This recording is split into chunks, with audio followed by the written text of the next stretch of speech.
In this episode, you'll see sailing passages, close encounters, engine failure, some incredible footage of these beautiful islands during the day and nights, and our view on whether it's worth sailing the Aeolians during the winter. This is Lipari, the largest of the Aeolians. It's a dream for many to visit these volcanic islands. We came here earlier in the summer from Napoli, but visiting during peak season should come with a warning. This place is busier than Piccadilly Circus. Crowded anchorages, full marinas. We paid over €150 for a mooring ball in July. This place goes completely bananas during the summer. Therefore, we decided to come back during the winter, the 28th of December to be precise, to see if you can still experience the beauty, but without the chaos. When I did my comp crew a few years ago, the cruising instructor told me you'll be surprised by the number of times you get back to the pub and say, "Well, we got away with that," and the passage to Lipari was no different. So, our engines failed. By failure, I think it ran out of diesel. I'm Mark, and this is Elena. We bought a 1983 Beneteau in Geneva that needed some TLC. After 6 months of refurbishments, we finally set sail and have been enjoying life cruising around the Med ever since. Back to the main story. Is it worth sailing the Aeolian Islands in the winter? Later on, I will explain how we managed the situation of engine failure. Let me know in the comments whether you'd have done anything any different.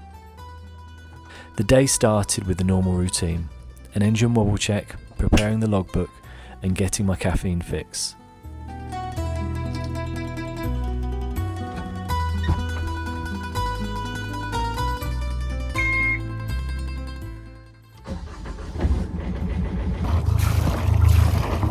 Even in the depths of winter, the Sicilian sun never fails to make an appearance.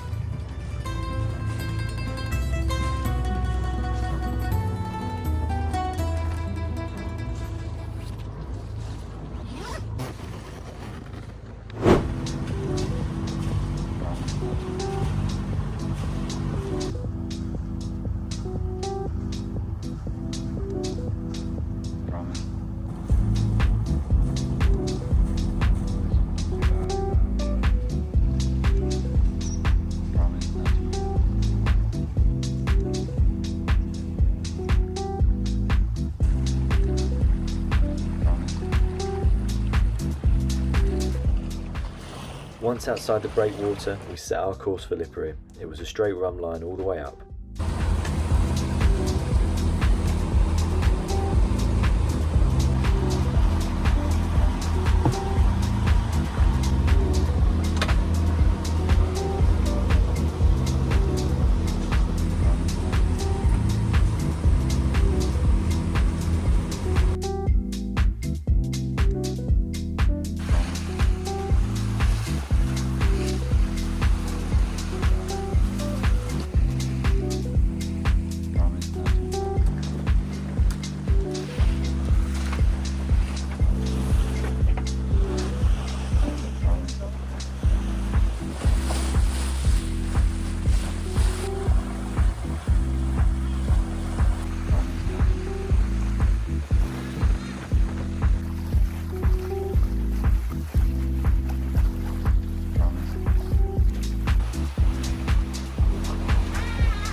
Right, this is a sailing vessel in there now. We're a sailing vessel under sail, not using AIS. I just want to make sure that you've seen us and can confirm your intentions over.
So our engine's failed.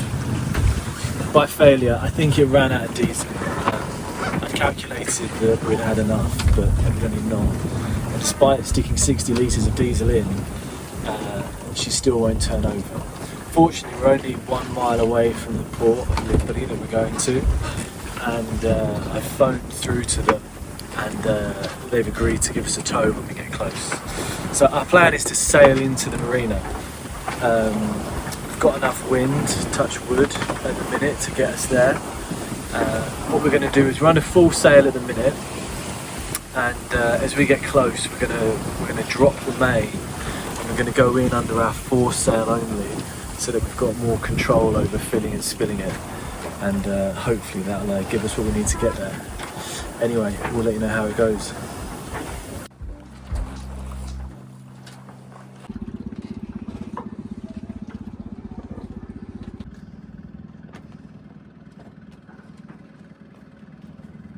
With the help of the marina staff, we managed to get to our berth safely, and just in time to watch the sunset.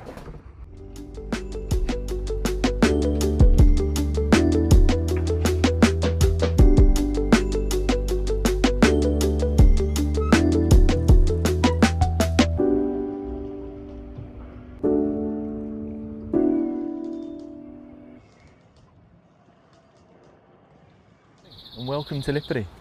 What was originally planned as an episode that was going to show you how beautiful the island is in the off season and why it's probably better than coming here in the peak season, so long as you don't want to jump in the water, has turned into me needing to find a way of fixing our engine so that we can get back to the mainland before some heavy weather rolls in the next few days. So yeah, stick with us and hopefully we'll find some time to be able to show you the sights as well.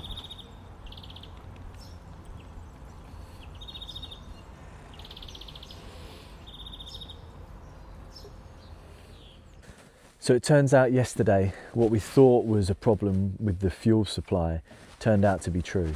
However, whereas I thought it was some air that got caught up in the tubing and in the engine, having run out of fuel, it turned out that that wasn't the case. Instead, what had happened yesterday, because we'd run the fuel a bit too low, is some dirt in the bottom of the fuel tank ended up getting mixed around with the diesel and got stuck in the outlet pipe from the tank. Now, we've had to take apart all of those tubes that go to the pre-filter today to clean it out, and in doing that we've unearthed quite a lot of sludge. But doing that and filling the tanks back up means we've got an engine that's working again, and it should mean that what we can do is go out exploring tomorrow and return back to the agenda that we had planned.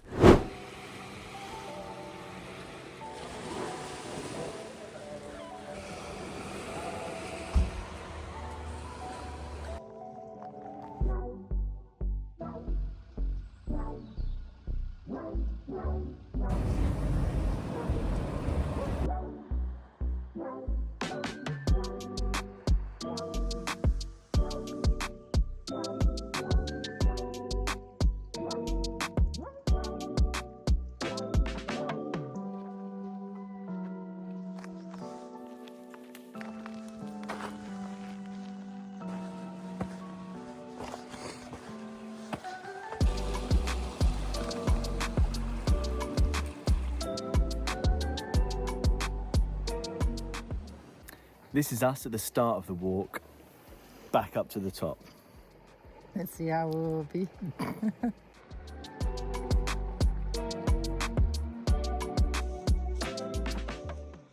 And this is us at the top. How do you feel? Good, yeah. A bit breathless.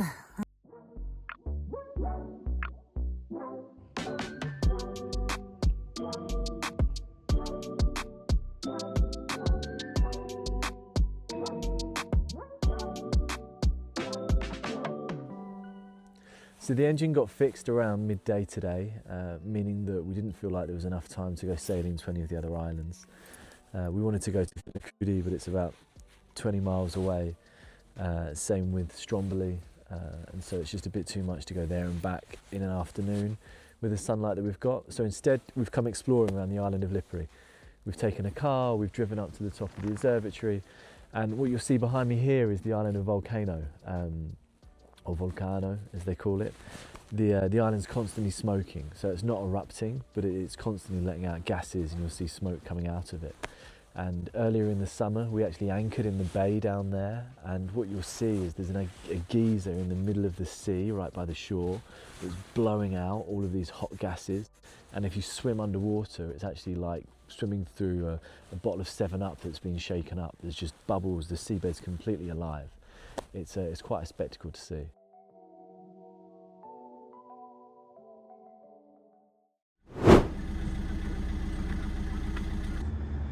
He said turn left. Yes, this way.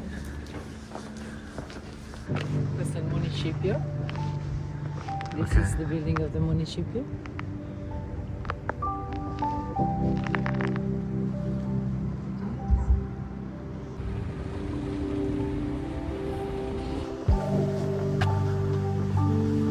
Spanish fortifications was 1556.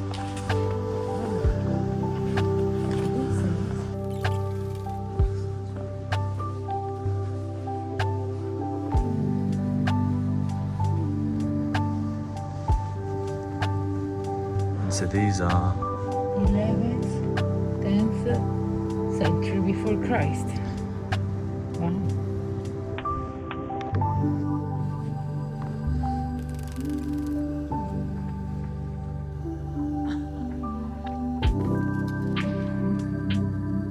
Whilst we found almost all the restaurants are shut here during this period, the streets were alive, and if you wanted a bar, well, you're in luck, because there's plenty to choose from.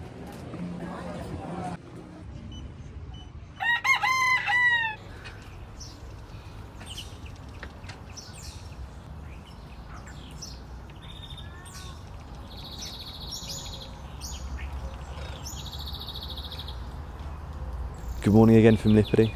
It's a beautiful morning here today. The engine got fixed yesterday, so our plan is to go and sail to Salina, which is just over the other side of that hill there. Should take about an hour and 45 minutes, hour and a half, depending on how long it takes us to get the sails up and put them down. So what we're going to do is we're going to get the boat ready, slip lines and get underway.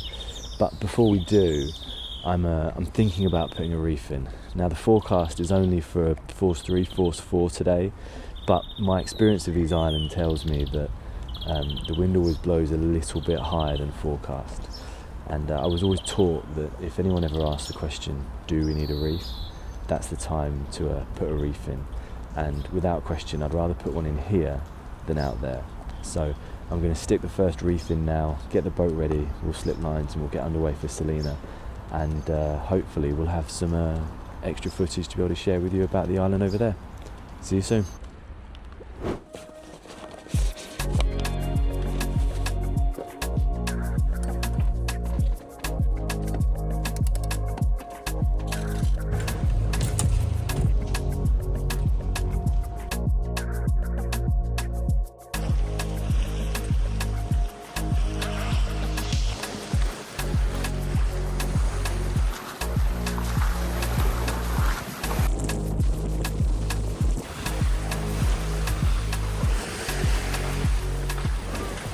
As predicted, the winds have blown heavier than they were forecasted, and Salina is just behind us over there, and we should be arriving in about 20 minutes, I would say, half an hour max.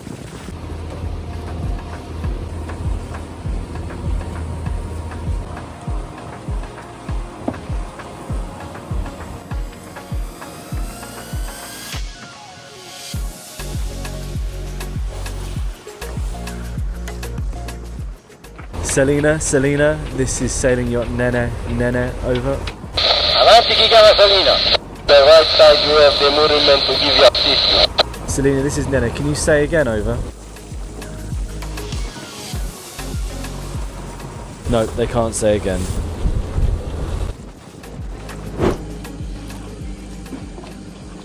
Welcome to Salina.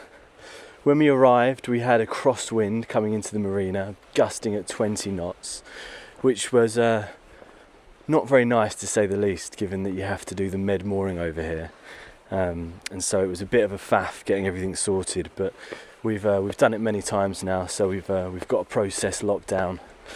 And now that we're in and we're all set up and we're secure, I'm off to go and find a place to change the gas canister, because we had to change to our reserve one last night as the main one ran out. And then I think we'll go and do some exploring around the island.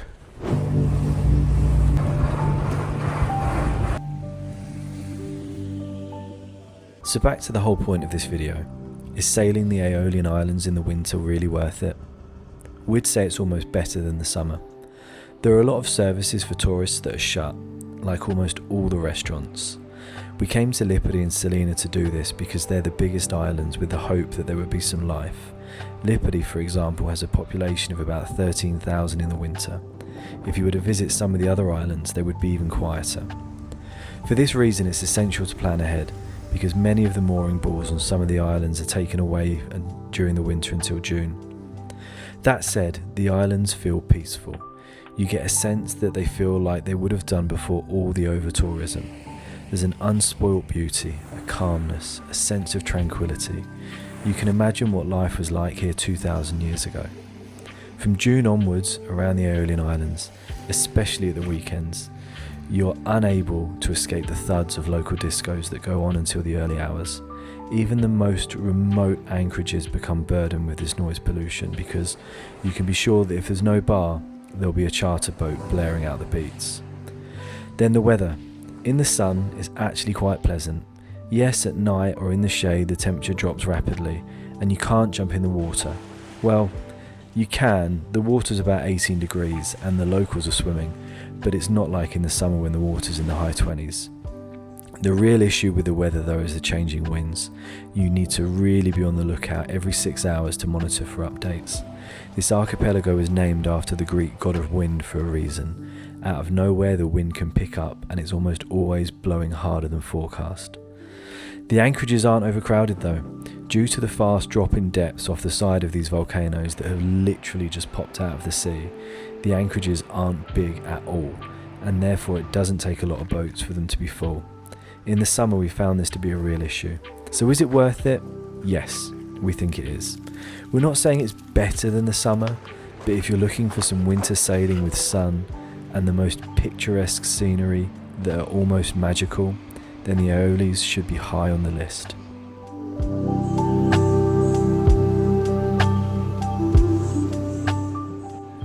Thank you for watching. Let us know in the comments if you have any questions about the Aeolians. We've spent the last 6 months sailing around them during the holidays and at the weekends. We plan to visit Filicudi and Alicudi in the springtime. Therefore, if you're watching and have any recommendations for us, please let us know in the comments as well.